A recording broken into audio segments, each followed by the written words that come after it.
창밖으로 스며드는 늦가을 햇살에도 온기가 느껴지지 않았다. 68, 박서윤 여사는 텅 빈 아파트 거실 소파에 앉아 하염없이 창밖만 바라보았다. 남편이 세상을 떠난 지 꼬박 5년. 출가한 아들딸은 명절이나 생일이 되어서야 얼굴을 비추는 손님과 다름없었다. 그녀의 일상은 단조로운 흑백 필름처럼 흘러갔다. 아침에 일어나 홀로 밥을 차려 먹고 텔레비전 드라마를 보거나 베란다의 화초를 돌보는 것이 전부였다. 화초만이 그녀의 말없는 벗이었고 드라마 속 인물들의 희로애락이 그녀가 느끼는 감정의 전부였다. 가끔 큰맘 먹고 나서는 공원 산책길. 다정히 손을 잡고 걷는 노부부들의 뒷모습은 가슴 한구석을 아리게 했다. 나에게도 저런 시절이 있었지. 남편의 빈자리는 생각보다 컸고 그의 온기가 그리워질 때면 서유는 자신도 모르게 깊은 한숨을 내쉬곤 했다. 그녀의 마음 한구석에는 채워지지 않는 깊은 외로움이 자리 잡고 있었다. 그러던 어느 날 대학생 손자 민준이 불쑥 찾아왔다. 여느 때처럼 용돈을 받아가려는 속셈인가 싶었지만 민준은 의외의 제안을 했다. 할머니, 심심하실까봐 제가 재미있는 거 하나 깔아드렸어요. 여기 어르신들끼리 글도 쓰고 사진도 올리고 이야기도 나누는 앱이래요. 민주는 서윤의 낡은 스마트폰에 은빛 울림이라는 이름의 시니어 커뮤니티 앱을 설치해 주었다. 서윤은 질색했다. 이런 건 복잡해서 난 못한다. 글씨도 작고 손가락도 말을 안 듣는데 뭘 하라는 거냐. 하지만 민주는 물러서지 않았다. 쉽다니까요. 제가 다 알려드릴게요. 요즘 어르신들 이런 거 많이 하세요. 친구도 사귀고 정보도 얻고요. 민주는 서윤의 손을 잡고 하나하나 사용법을 알려주었다. 프로필 사진을 찍어 올리고 간단한 자기소개를 쓰는 법, 다른 사람의 글에 공감을 누르고 댓글을 다는 법까지. 서윤은 마지못해 고개를 끄덕였지만 속으로는 얼마나 하겠나 싶었다. 처음 며칠은 역시나 어색하고 불편했다. 작은 글씨는 돋보기를 써도 흐릿했고 자판을 누르는 손가락은 자꾸 엉뚱한 곳을 맴돌았다. 하지만 민준이 남기고 간 정성스러운 메모 덕분에 그녀는 조금씩 은빛 울림의 세계에 발을 들여놓았다. 익명으로 쓰는 공간이라 그런지 평소에는 속으로만 사귀던 생각들도 조금씩 글로 옮길 수 있었다. 가을 단풍이 참 곱네요. 남편과 함께 보던 설악산 단풍이 생각납니다. 오늘 저녁은 뭘 해 먹을까요? 혼자 먹는 밥은 통맛이 없네요. 서툰 문장이었지만 누군가 좋아요를 눌러주고 댓글을 달아주는 것이 신기하고 고마웠다. 저도 오늘 저녁 메뉴 고민 중이에요. 된장찌개 어떠세요? 설악산 단풍 정말 아름답죠. 저도 작년에 다녀왔는데 그 기억으로 1년을 살아요. 같은 댓글들은 낯선 이들과의 작은 연결고리가 되어주었다. 그렇게 한 달쯤 지났을까. 여느 때처럼 은빛 울림에 접속한 서유는 새로운 쪽지를 발견했다. 로건이라는 닉네임의 사용자였다. 자신을 현재 아프리카에서 의료 봉사 중인 의사라고 소개한 그는 서윤의 글에서 따뜻한 마음과 깊은 슬픔이 동시에 느껴진다며 말을 걸어왔다. 서윤은 처음에는 의례적인 답장을 보냈다. 별것도 아닌 글에 관심 가져주셔서 감사합니다. 하지만 로건은 끈기 있게 대화를 이어갔다. 그는 매일 아침 저녁으로 안부를 물었고 감성적인 시 구절이나 자신이 찍었다는 아름다운 아프리카의 풍경 사진을 보내왔다. 서윤님의 글을 읽으면 돌아가신 제 어머니 생각이 납니다. 참 고우시고 현명한 분이셨죠. 서윤님도 그런 분이실 것 같습니다. 오늘 제가 있는 곳에는 별이 유난히 많이 떴습니다. 이 별빛을 서윤님과 함께 나누고 싶네요. 한국의 밤하늘도 이렇게 아름다운가요? 로건의 메시지는 묘하게 사람을 끄는 힘이 있었다. 서윤은 젊은 시절 남편과 주고받던 연애 편지를 떠올리며 가슴이 두근거렸고 그의 메시지를 기다리는 것이 하루 중 가장 큰 즐거움이 되었다. 그의 프로필 사진 속 남자는 뚜렷한 이목구비의 지적인 분위기를 풍기는 꽤나 멋진 중년 신사였다. 서윤은 그 사진을 볼 때마다 괜스레 얼굴이 붉어졌다. 딸 지혜에게는 그저 앱에서 글 쓰는 친구가 생겼는데 말이 참 잘 통해 정도로만 이야기했다. 이것은 온전히 그녀만의 작은 비밀이었고 소중한 설렘이었다. 로건과의 대화는 서윤의 일상에 잔잔한 파문을 일으켰다. 그는 서윤의 작은 감정 변화까지도 섬세하게 알아채고 위로해 주었으며 때로는 유머러스한 이야기로 그녀를 웃게 만들었다. 서윤님, 웃음소리가 여기까지 들리는 것 같습니다. 제 삶의 가장 큰 기쁨이자 힘든 봉사활동을 이어가는 원동력입니다. 그의 말 한마디 한마디는 메마른 감정에 단비처럼 스며들었다. 서윤은 자신도 모르게 로건에게 깊이 의지하기 시작했다.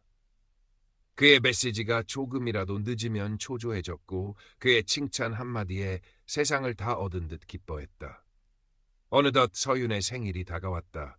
로건은 마치 오래전부터 알고 지낸 사람처럼 서윤님의 생신을 진심으로 축하드립니다. 제가 한국에 있었다면 가장 아름다운 장미를 한아름 안겨드리고 근사한 저녁 식사를 대접했을 텐데요. 멀리서나마 서윤님의 행복을 빌겠습니다라며 아쉬움과 축복을 동시에 전했다. 그리고 며칠 후 그는 작은 선물을 하나 보내고 싶은데 괜찮으시다면 주소를 알려주실 수 있겠습니까? 부담 갖지 마시고 제 진심으로 받아주시면 감사하겠습니다라고 조심스럽게 물어왔다. 서윤은 순간 망설였다. 한 번도 만난 적 없는 사람에게 집 주소를 알려주는 것이 괜찮을까? 하지만 그의 진심 어린 마음에 감동해 결국 아파트 주소를 알려주었다. 이렇게까지 마음을 써주는데 거절하는 건 예의가 아니지. 기대했던 선물은 오지 않았다. 대신 로건은 애틋한 메시지를 보내왔다. 죄송합니다, 서윤님. 현지 사정이 워낙 열악하다 보니 국제우편 발송이 계속 지연되고 있습니다. 하지만 제 마음만은 이미 서윤님 곁에 가 있습니다. 대신 제가 가장 아끼는 시집의 한 구절을 보내드립니다. 이 시를 읽으며 저를 생각해 주십시오. 당신을 생각하며 골랐습니다. 그는 유명 시인의 사랑시 한 구절을 보내왔고 서윤은 그 시를 몇 번이고 되뇌며 로건의 따뜻한 마음을 느꼈다. 오히려 값비싼 선물을 받는 것보다 그의 이런 정성이 더 값지게 느껴졌다. 그의 진심만으로도 충분했다. 시간이 흐를수록 로건은 서윤에게 더욱 깊숙이 다가왔다. 그는 자신의 어린 시절 이야기, 의사가 되기로 결심했던 계기, 아프리카 아이들의 열악한 현실과 그들을 도우며 느끼는 보람 등을 진솔하게 털어놓았다. 때로는 봉사활동 중 겪는 어려움과 외로움을 토로하기도 했다. 서윤은 그의 이야기에 귀 기울이며 때로는 함께 안타까워하고 때로는 그의 숭고한 정신에 감탄했다. 그녀는 자신이 그의 유일한 안식처가 된 것 같은 느낌을 받았다. 로건은 서윤에게 당신은 제 삶의 등대와 같은 분입니다. 어둡고 험난한 길을 걸을 때 당신이라는 빛이 있어 길을 잃지 않습니다라며 당신과의 대화 덕분에 힘든 봉사활동도 견뎌낼 수 있습니다. 당신은 저에게 단순한 온라인 친구 그 이상입니다라고 고백했다. 서윤은 그의 말에 가슴 벅찬 감동을 느꼈다. 누군가에게 이토록 의미 있는 존재가 되어본 것이 얼마만인지. 그러던 어느 날 로건으로부터 다급한 메시지가 도착했다. 그의 목소리는 평소보다 훨씬 불안하고 초조해 보였다. 서윤님, 큰일 났습니다. 제가 긴급하게 구호 물품을 전달해야 할 오지 마을이 있는데 그곳 아이들에게 줄 필수 약품이 갑자기 도난당했습니다. 당장 약품을 다시 구매해야 하는데 아시다시피 이곳은 모든 것이 부족하고 비쌉니다. 게다가 제 카드가 갑자기 현지에서 사용이 정지되어 버렸습니다. 염치 없지만 아주 소액이라도 좋으니 20만 원만 빌려주실 수 있겠습니까? 한국에 돌아가면 이자까지 넉넉히 쳐서 바로 갚겠습니다. 아이들의 생명이 달린 일이라 제가 달리 부탁할 곳이 서윤님밖에 없습니다. 서윤은 당황했다. 생판 얼굴도 모르는 사람에게 그것도 돈을 빌려달라는 부탁이라니. 예전에 뉴스에서 보았던 로맨스 스캠 이야기가 아주 잠깐 뇌리를 스쳤지만 곧 고개를 저었다. 설마 로건 같은 사람이 나를 속이랴. 저렇게 진실하고 착한 사람이 아이들의 생명이 달렸다는데. 짧은 고민 끝에 서윤은 결국 로건이 알려준 낯선 이름의 계좌로 20만 원을 송금했다. 돈을 보내고 나니 약간의 불안감이 밀려왔지만 곧이어 도착한 로건의 메시지에 그 불안감은 눈 녹듯 사라졌다. 정말 감사합니다, 서윤님. 당신은 제 생명의 은인이자 저 불쌍한 아이들의 천사입니다. 이 은혜는 평생 잊지 않겠습니다. 당신의 따뜻한 마음 덕분에 아이들이 살 수 있게 되었습니다. 로건은 눈물을 흘리는 이모티콘과 함께 과장된 감사를 표했다. 서윤은 자신이 아주 중요한 일을 해냈다는 생각에 뿌듯함을 느꼈다. 그녀는 로건의 진심을 의심하지 않았다. 그것이 시작이었다. 그날의 송금 이후 로건은 다양한 이유를 대며 서윤에게 돈을 요구하기 시작했다. 갑작스러운 말라리아 감염으로 고열에 시달리고 있는데 현지 병원 치료비가 너무 비쌉니다. 구호 물품을 운송하던 낡은 트럭이 사막 한가운데서 고장 나버렸는데 수리비가 만만치 않습니다. 함께 봉사하던 현지인 동료가 사고를 당해 급히 수술비를 마련해야 하는데 제가 가진 돈으로는 턱없이 부족합니다. 그의 이야기는 언제나 긴급하고 절박했으며 그가 처한 상황은 매번 위태로웠다. 요구하는 액수는 30만 원, 50만 원, 그리고 100만 원으로 조금씩 커져갔다. 박서윤은 매번 망설였지만 로건의 달콤한 말과 이 문제만 해결되면 우리가 함께할 수 있는 날이 더 빨리 올 겁니다. 조금만 더 참고 기다려주세요. 나의 천사님이라는 희망 섞인 약속에 결국 돈을 보내주었다. 그녀는 자식들 몰래 아껴두었던 비상금을 꺼냈고 얼마 되지 않는 적금까지 해약했다. 통장의 잔고가 줄어들 때마다 가슴 한구석이 불안했지만 로건이 보내오는 감사 메시지와 당신은 내 삶의 마지막이자 유일한 사랑입니다. 어서 빨리 당신 곁으로 날아가고 싶습니다와 같은 열정적인 사랑 고백에 애써 불안감을 덮었다. 그의 말은 마약처럼 서윤의 이성과 판단력을 마비시켰다. 그녀는 로건이 만들어낸 환상 속에서 허우적거리고 있었다. 딸 지혜는 어머니의 변화를 가장 먼저 그리고 가장 심각하게 감지했다. 평소보다 스마트폰을 손에서 놓지 않고 혼자 웃거나 알 수 없는 표정을 짓는 일이 잦아졌다. 통화 내용도 예전 같지 않았다. 가끔 지금 돈이 좀 급한데 혹시 바로 보내줄 수 있어요? 계좌번호 다시 한번 불러줄래요? 내가 지금 정신이 없어서 같은 말을 얼핏 엿듣기도 했다. 지혜는 걱정스러운 마음에 어머니에게 조심스럽게 물었다. 엄마, 요즘 무슨 일 있으세요? 안색이 너무 안 좋아 보이세요. 혹시 어디 아프신 거예요? 아니다, 아무 일 없어. 그냥 요즘 드라마가 너무 재미있어서 밤늦게까지 보느라 그런가 보다. 서윤은 애써 태연한 척했지만 딸의 눈을 제대로 마주치지 못했다. 지혜는 직감했다. 무언가 잘못되고 있다는 것을. 엄마, 혹시 누구한테 돈 빌려주신 거 아니죠? 요즘 인터넷으로 이상한 사람들 많다던데. 엄마처럼 순진한 사람들 노리는 나쁜 놈들요. 지혜의 목소리에는 불안과 걱정이 가득했다. 하지만 서윤은 오히려 버럭 화를 냈다. 네가 뭘 안다고 그래. 내가 애도 아니고 그런 거에 속을 사람으로 보이니? 나 아직 그렇게 판단력 흐린 사람 아니야. 괜한 걱정하지 마라. 평소답지 않은 어머니의 날카롭고 방어적인 반응에 지혜는 더 이상 말을 잇지 못했다. 하지만 마음속의 불안감과 의심은 점점 더 짙은 그림자처럼 커져만 갔다. 지혜는 어머니가 무언가를 숨기고 있으며 그것이 결코 좋은 일이 아닐 것이라고 확신했다. 서윤은 로건에게 거의 중독된 상태였다. 그의 메시지가 조금이라도 늦으면 안절부절 못하며 스마트폰만 들여다보았고 그의 칭찬 한마디에 세상을 다 얻은 듯 기뻐했다. 그는 이제 서윤에게 단순한 온라인 친구가 아니었다. 그는 그녀의 외로움을 달래주는 유일한 사람이었고 황혼기의 기적처럼 찾아온 마지막 로맨스의 상대였다. 그녀는 로건이 없는 삶을 상상할 수 없었다. 로건은 이제 노골적으로 결혼 이야기를 꺼내기 시작했다. 한국에 돌아가면 가장 먼저 서윤님께 프러포즈할 겁니다.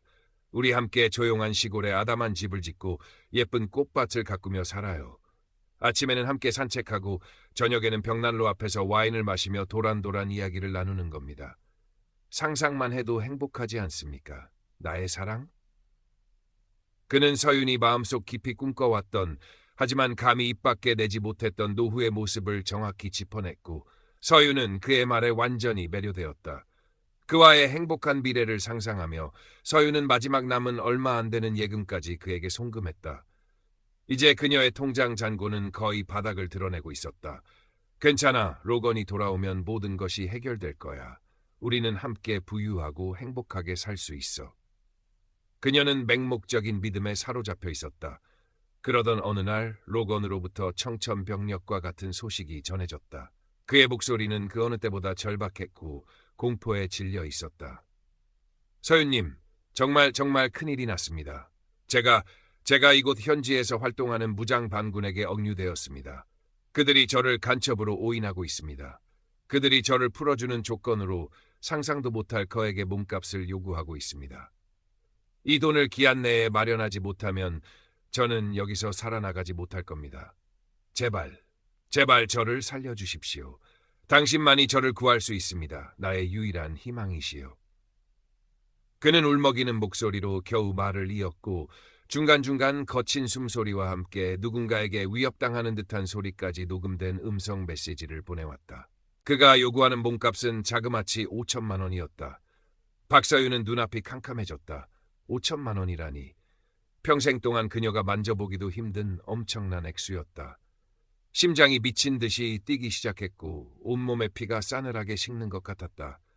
하지만 로건의 절박한 목소리와 당신만이 나를 구할 수 있다는 애원은 그녀의 가슴을 갈기갈기 찢어놓았다.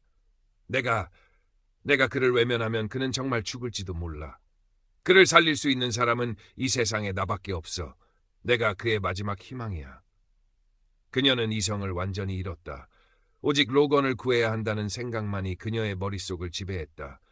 자식들에게는 차마 이 사실을 알릴 수 없었다. 그들이 이 사실을 알면 길길이 날뛰며 반대할 것이 뻔했고 어쩌면 자신을 정신병원에 보내려 할지도 몰랐다. 서윤은 평생을 살아온 남편과의 추억이 고스란히 담긴 이 아파트를 담보로 대출을 받아야겠다고 결심했다. 그것이 로건을 구할 수 있는 유일한 방법이었다.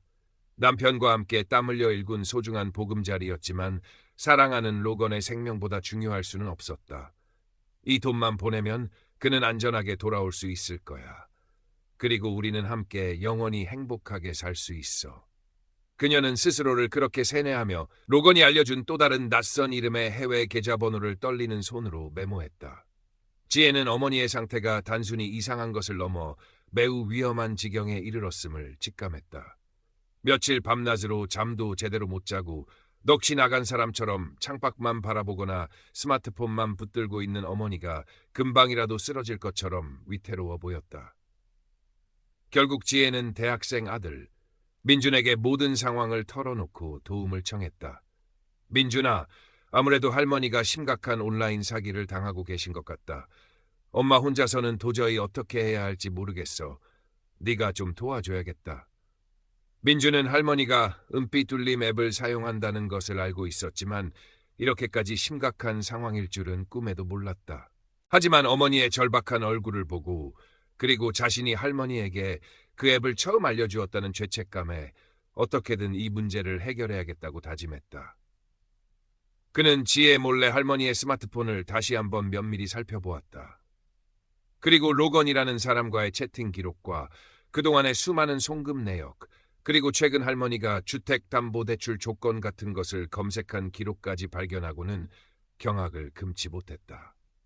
특히 로건이 할머니에게 보낸 프로필 사진 중 하나가 자신이 예전에 인터넷 밈으로 본 적 있는 해외 무명 배우의 젊은 시절 사진과 똑같다는 것을 알아챘다. 민주는 즉시 구글 이미지 검색을 통해 로건이 보낸 다른 사진들도 대부분 인터넷상에서 쉽게 찾을 수 있는 도용된 이미지들이라는 것을 확인했다. 그는 이 충격적인 사실을 어머니 지혜에게 알렸고 지혜는 망연자실했다. 맙소사.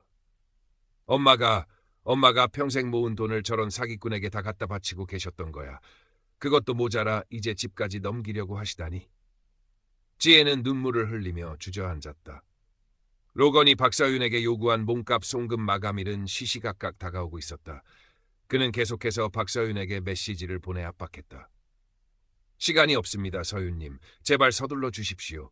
당신의 결정에 제 목숨이 달려 있습니다. 그의 목소리는 이전보다 훨씬 다급했고 어딘가 모르게 냉정하고 위협적인 느낌마저 풍겼다. 이것이 우리의 사랑을 증명할 마지막 기회입니다, 서윤님. 저를 믿는다면 주저하지 마십시오. 박서윤은 극도의 혼란과 압박감 속에서 결국 떨리는 손으로 부동산 중개업소에 전화를 걸어 아파트 시세를 문의하고 주거래 은행의 담보대출 가능 금액을 확인했다. 그녀의 머릿속은 온통 로건을 구해야 한다는 생각과 어쩌면 이 모든 것이 끔찍한 거짓일지도 모른다는 아주 희미한 의심이 뒤엉켜 뒤죽박죽이었다. 대출 서류를 준비하며 그녀는 남편의 영정사진 앞에서 한참을 울었다. 여보, 미안해요. 하지만 그 사람을 살려야 해요. 당신도 이해해 줄 거죠? 드디어 로건이 정한 송금 마감일 아침이 밝았다. 박서윤은 밤새 한숨도 자지 못한 채 캥한 눈으로 은행 문이 열리기만을 기다렸다. 마침내 은행으로 향하는 그녀의 발걸음은 천근만근 무거웠다. 대출 창구 앞에 앉아 은행 직원이 내미는 수많은 서류에 기계적으로 서명을 하려던 바로 그 순간 은행 문이 거칠게 열리며 딸 지혜와 손자 민준이 헐레벌떡 뛰어들어왔다. 엄마, 안 돼요. 제발 그만하세요. 그 서류에 사인하시면 안 돼요. 지혜는 울부짖으며 박서윤의 팔을 붙잡았다.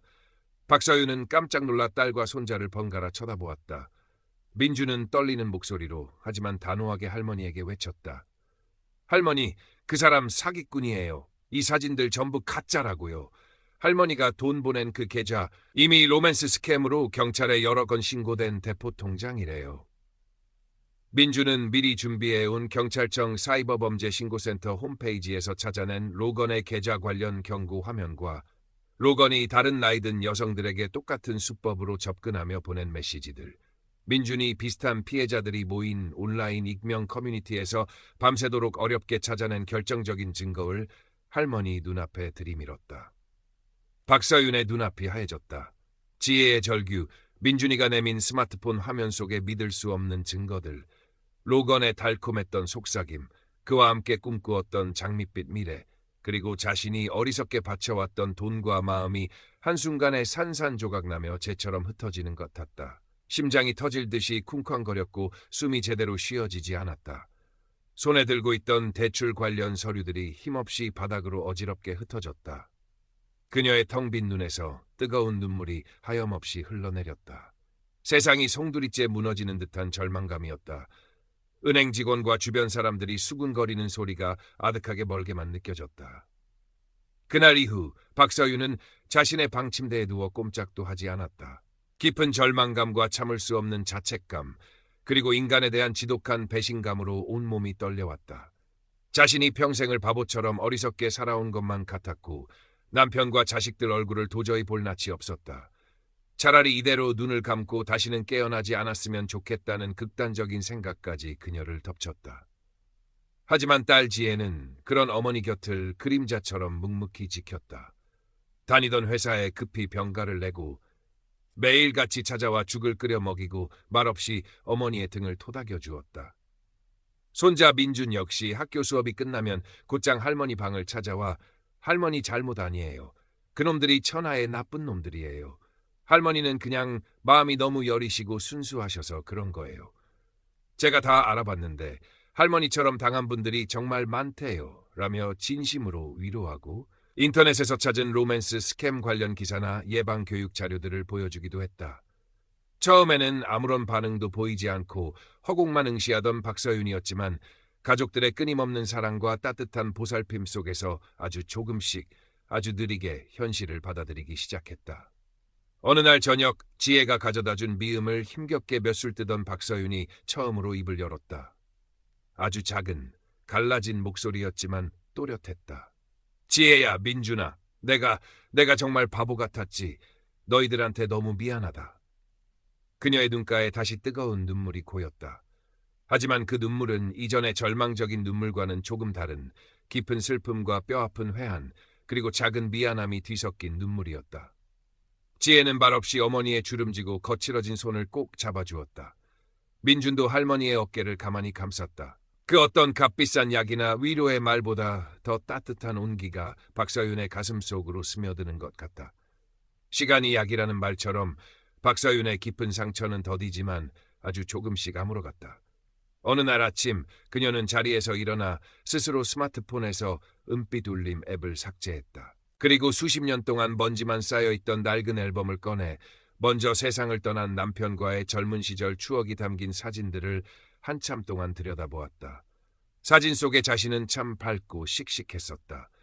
그 시절에 강인했던 자신을 떠올리며 그녀는 아주 작은 용기를 내보기로 했다. 몇 주 후 민주는 할머니에게 동네 문화센터에서 운영하는 시니어 합창단 가입을 조심스럽게 권했다. 처음에는 내가 무슨 염치로 사람들 앞에 나서냐며 손사래를 치던 박서윤이었지만 할머니 노래 정말 잘하시잖아요. 예전에 저한테 동요도 많이 불러주셨는데 그냥 바람 쐬러 간다고 생각하고 한 번만 가보세요. 라는 손자의 끈질긴 설득과 지혜의 응원에 마지못해 합창단 연습실을 찾았다. 그곳에는 그녀와 비슷한 연배의 각자의 사연을 가진 듯한 노인들이 모여 서툴지만 즐겁게 노래를 부르고 있었다. 처음에는 낯선 환경과 사람들의 시선이 부담스러워 구석에 움츠리고 있었지만 옆자리에 앉은 인상 좋은 할머니가 먼저 "처음 오셨나 봐요?" 저도 처음엔 엄청 떨렸어요. "같이 열심히 해봐요라며 말을 걸어주고 젊은 시절 음악교사였다는 지휘자의 유머러스하면서도 따뜻한 지도에 조금씩 긴장이 풀리면서 합창단의 분위기에 녹아들었다. 함께 목소리를 맞춰 아름다운 화음을 만들어내는 동안 그녀는 오랫동안 잊고 지냈던 순수한 소속감과 작은 기쁨, 그리고 살아있다는 감각을 느꼈다. 물론 마음 한구석에는 로건에게 당했던 끔찍한 상처의 흔적이 여전히 희미하게 남아있었다. 사람을 쉽게 믿기 어려웠고 문득문득 그때의 기억이 섬광처럼 떠올라 가슴이 철렁 내려앉기도 했다. 하지만 이제 그녀 곁에는 함께 웃고 서로의 아픔을 다독여줄 수 있는 새로운 친구들이 생겼고 무엇보다 자신을 세상에서 가장 아끼고 사랑해주는 든든한 가족이 있었다. 어느 맑고 청명한 가을날 동네 공원에서 열린 작은 축제 무대에 시니어 합창단이 서게 되었다. 박서윤은 곱게 한복을 차려입고 떨리는 마음으로 단원들과 함께 무대에 올랐다. 객석에는 딸 지혜와 손자 민준이 플래카드를 들고 환한 미소로 그녀를 응원하고 있었다. 지휘자의 손짓에 맞춰 합창이 시작되었다. 그녀의 목소리는 아직 조금 떨렸지만 그 어느 때보다 맑고 힘차게 울려 퍼졌다. 노래를 마친 박서윤의 얼굴에는 오랫동안 볼 수 없었던 평온하고 진정한 미소가 떠올랐다. 그 미소는 마치 늦가을의 따사로운 햇살처럼 그녀 자신과 그녀를 사랑하는 모든 사람들의 마음을 부드럽고 은은하게 비추고 있었다. 그녀는 더 이상 외롭지 않았다. 그녀의 삶은 아직 끝나지 않았고 새로운 멜로디로 다시 시작되고 있었다.